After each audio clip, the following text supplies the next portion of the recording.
많이 고백하였던 웨스트민스터 소요리 문답 제1문답 혹시 우리 성도님들 기억하고 계십니까?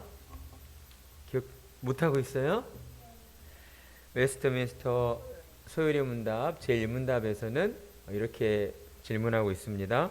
사람의 제일 되는 목적이 무엇입니까? 이 질문에 어떻게 대답했었죠? 사람의 제일 되는 목적은 하나님을 영화롭게 하고 영원토록 하나님을 즐거워하는 것입니다. 맞습니다.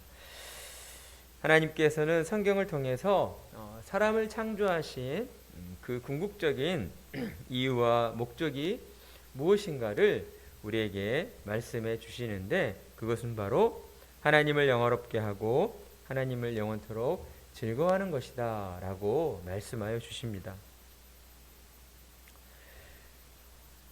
우리가 고백하고 있는 이 웨스트민스터 소요리 문답 제1문답의 이 답변을 보면 하나님을 영화롭게 하는 것과 하나님을 영원토록 즐거워하는 것이 서로 다른 두 개의 목적을 말씀하고 있는 것 같지만 실상은 두 개가 아니라 하나이다 라는 것입니다.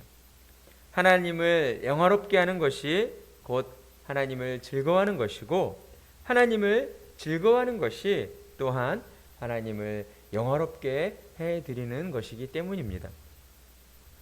뭐라고 말했습니까? 우리 아은이 하나님을 영화롭게 하는 것이 그렇죠. 하나님을 즐거워하는 것이고 하나님을 즐거워하는 것이 하나님을 영화롭게 해드리는 것이다. 이것은 하나님께서 사람을 만드신 그 이유를 살펴보면 우리는 금방 알 수가 있는 것이죠. 하나님은 사람을 위해서 에덴 동산을 만드시고 에덴 동산에서 하나님과 교제하며 하나님을 찬양하도록 하셨습니다.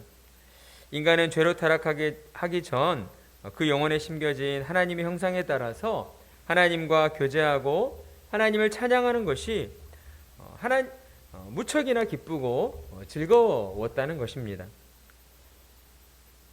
사람이 하나님과 교제하며 하나님을 찬양하는 것은 하나님께서 창조주이시기 때문에 하나님의 명령이기 때문에 그러한 이유들로 인해서 하나님과 교제하며 하나님을 기뻐하고 하나님을 찬양한 것이 아니라 정말 하나님과 함께 있는 그 모든 시간들이 그 자체로 즐거웠기 때문이었다는 것입니다.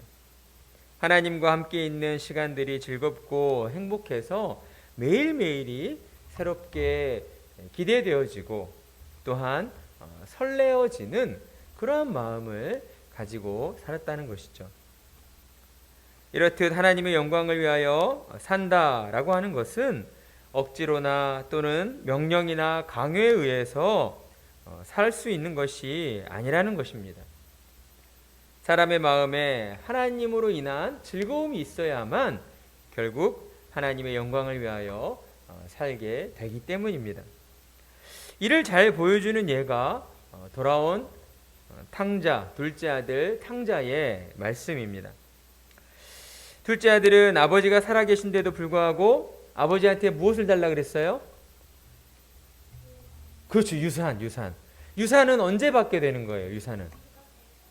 그렇지. 죽었을 때라고 하면 조금 거친 표현이니까 돌아가셨을 때 또는 우리는 이제 믿는 사람들이니까 소천하셨을 때 하나님 나라로 이렇게 올라가셨다. 그런 의미거든요. 자, 둘째 아들은 아버지가 정말 건강하게 살아계신데도 아버지한테 아버지가 돌아가시고 나서 자신이 받게 될 그 유산을 지금 달라라고 했습니다. 그리고 아버지가 주신 그 유산을 가지고 나름대로 성공해서 돌아오겠다라고 이야기한 것이죠. 그러나 아버지 집을 떠난 둘째 아들은 세상의 쾌락과 즐거움에 빠져서 어때요? 아버지가 물려주신 그 유산을 모두 탕진해버리고 말았습니다. 돈이 없어서 먹을 것이 없게 되자 이방 나라의 어떤 집에 돼지들이 먹는 그 쥐염 열매, 돼지가 먹는 그 열매를 먹으면서 허기진 배를 달래고 있었던 것이죠. 그러다 문득 아버지가 떠올랐습니다. 아버지의 집에 있는 그 종의 그 풍족한 삶이 떠올랐던 거예요. 아버지께 돌아가서 용서를 구하자. 자신이 아버지께 그리고 하나님 앞에서 용서받지 못할 죄를 지었다는 사실을 잘 알고 있었음에도 그는 아버지께 돌아가서 아버지의 아들이 아니라 종도 아니고 그냥 품꾼이라도 아버지 밑에서 먹고 살게 해달라라고 아버지에게 간청할 생각이었습니다. 그래서 둘째 아들은 떠나왔던 고향 집을 향해 출발하게 되죠. 이러한 둘째 아들의 모습과 달리 아버지는 어떠했습니까? 아버지는 매일매일 둘째 아들이 돌아오기만을 간절한 마음으로 기다리고 있었습니다. 둘째 아들이 집으로 돌아오는 그날도 아버지는 마을 어귀에서 둘째 아들이 언제 오나 하고 지켜보고 있었던 것이죠. 그때 그 순간 저 멀리서 희미한 한 사람의 형체가 보입니다. 아버지는 그리 잘 보이는 눈이 아니었지만 자기 아들의 모습을 금방 알아보았던 것이죠. 그래서 아버지는 저 멀리 보이는 아들을 향해 달려갑니다. 그리고 그 아들을 껴안고 입을 맞춰 주었죠. 그리고 그 아들에게 아무것도 묻지 않고 종들을 시켜서 좋은 옷을 입히고 가락지를 끼워주고 신발을 신겨 주었습니다. 아버지께서 행한 이러한 모습들은 아들의 모든 잘못들을 용서해 준다라는 의미였습니다. 그리고 그 아들을 다시 자기의 아들로, 자기 아들이 있어야 할 그 위치로 또한 회복시켜 주는 것이었습니다. 아버지는 둘째 아들이 돌아온 것으로 인한 기쁨을 주체하지 못하여 잔치를 벌입니다. 그래서 마을 사람들과 함께 큰 잔치를 베풀며 함께 즐거워했던 것이죠. 아마도 둘째 아들은 그제서야 자신을 향한 아버지의 사랑이 얼마나 크고 또한 진실한 사랑이었는가 하는 것을 깨닫게 되었을 겁니다. 자신의 죄를 따져 묻지도 않고 용서해 주신 아버지의 그 사랑 앞에서 그는 마음이 눈 녹듯 녹아지게 되었고, 아버지를 향한 지금껏 한 번도 품어보지 못한 아버지를 향한 감사하는 마음, 그리고 아버지를 향한 사랑하는 마음을 갖게 되었던 것입니다. 그리고 그는 자신의 모든 죄에서 해방되어 아버지가 베풀어 주신 그 잔치에 참여하여 지금껏 누려보지 못한 온전한 기쁨과 온전한 행복을 온전히 누리게 되었던 것입니다. 그렇습니다. 우리가 하나님을 즐거워할 수 있는 것은 이 둘째 아들의 모습처럼 둘째 아들의 잘못을 따지지 않고 그저 사랑의 마음으로 그 둘째 아들의 모든 죄를 용서해 주신 것처럼 하나님께서도 먼저 우리를 사랑해 주시고 우리의 모든 죄를 용서해 주셨기 때문에 우리는 하나님을 즐거워할 수 있다라는 것입니다. 성도는 하나님으로부터 구원의 영광을 선물로 받았기에 영원토록 하나님을 즐거워할 수 있습니다. 또한 자신의 죄와 비참함이 얼마나 심각한지를 알고 구원의 감격을 알고 있기에 하나님을 즐거워할 수 있는 것입니다. 우리는 하나님의 사랑 때문에 하나님 앞에서 천진난만한 어린아이처럼 영원토록 기뻐하고 즐거워하며 살아야 하는 것입니다. 그런데 간혹 성도들 가운데 하나님을 영화롭게 하는 것에만 집중하여서 하나님을 즐거워하며 살지 못하는 성도들이 더러 있습니다. 대체로 하나님의 말씀을 그 누구보다 엄격하게 지키려고 노력하는 그러한 모습을 통해서 그러한 조금은 엇나간 그러한 신앙의 모습이 나타나게 되는 것입니다. 신약 성경에 나오는 바리새인들과 서기관들이 그 대표적인 모습이었죠. 그들은 율법을 지키는 데 있어서만큼은 그 누구도 따라올 자가 없을 만큼 정말 열심을 다해서 율법을 지켜왔습니다. 그러나 그들의 마음은 어떠했습니까? 그들의 마음에는 사랑이 없었던 것이죠. 그 마음이 강팍하여서 다른 사람을 향하여 늘 판단하고 정죄하기에 급급했다라는 것입니다. 그러다 보니 하나님을 즐거워할 수가 없는 것이죠. 하나님을 떠올릴 때마다 무서운 하나님, 나를 두렵게 하는 하나님, 그런 하나님만 생각하게 되는 것입니다. 그러니 그의 신앙생활이 참 기쁠 수 없고 참으로 즐거울 수가 없는 것입니다. 그러다 보면 어떤 결과까지 낳게 됩니까? 율법주의의 그 잘못된 신앙으로 자기 스스로를 하나님 앞에서 우상화하는 그러한 잘못을 낳게 되는 것입니다. 그러한 일들이 우리 가운데 일어나지 않으려면 우리는 늘 영적으로 깨어 있어야 하는 것이죠.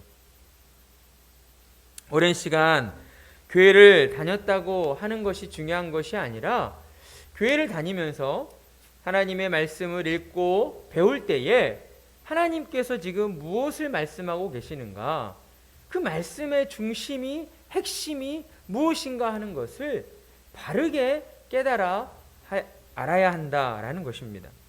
그래야 겉과 속이 다른 그러한 바리새인과 같은 그러한 외식하는 신앙의 모습을 가지지 않을 수가 있는 것이죠.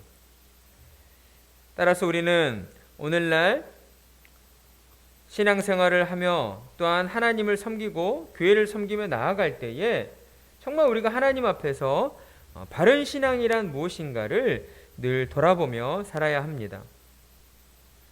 신앙의 어떠한 이유로 나만 잘났다 하고 나 외에 다른 사람들을 무시하고 다른 사람들을 또한 미워하고 배척하며 살고 있지는 않았는지 우리 자신을 돌아보면서 예수님께서 하나님을 사랑하고 내 이웃을 내 몸과 같이 사랑하라 하셨는데 정말 내가 나의 삶을 통하여서 하나님을 사랑하고 내 이웃을 내 몸과 같이 사랑하는 주님의 계명에 순종하는 삶을 살고 있는지를 늘 점검해 봐야 하는 것입니다.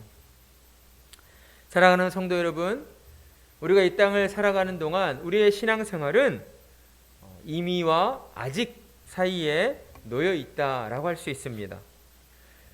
우리는 예수 그리스도께서 이 땅에 오심으로 말미암아 이 땅에 이미 임한 천국을 살아가고 있습니다.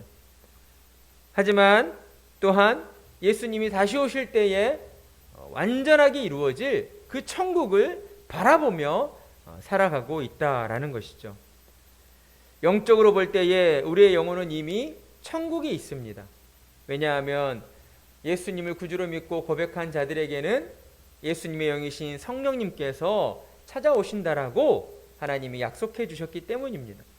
그러니 우리는 예수님을 믿고 고백하는 자들로서 늘 성령님과 함께 생활하는 그러한 자들이다라고 하는 것이죠. 그러니 우리는 영적으로 이미 천국을 살아가고 있는 하나님 나라 천국의 시민으로서 천국 시민다운 모습으로 이 땅을 살아가야 할 것입니다. 그리고 또한 아직 완전하게 이루어지지 않는 그러한 주님 다시 오실 그날에 이루어질 천국을 기대하고 바라보면서 사도 바울의 고백처럼 날마다 두렵고 떨리는 마음으로 내 구원을 이루라 라고 하신 그 말씀처럼 우리 또한 날마다 하나님 앞에서 두렵고 떨리는 마음으로 우리의 신앙을 돌아보며 하나님의 말씀에 순종하는 자리로 나아가야 하는 것입니다. 이러한 신앙의 자세가 우리 가운데 있을 때에 우리는 한쪽으로 치우치지 않게 되는 것이죠. 균형 잡힌 건강한 신앙, 바른 신앙을 가지고 신앙생활을 해 나가게 되는 것입니다. 신자는 하나님의 은혜로 구원을 받았지만 여전히 죄된 본성을 가진 죄인이라는 사실을 우리는 늘 기억해야 합니다.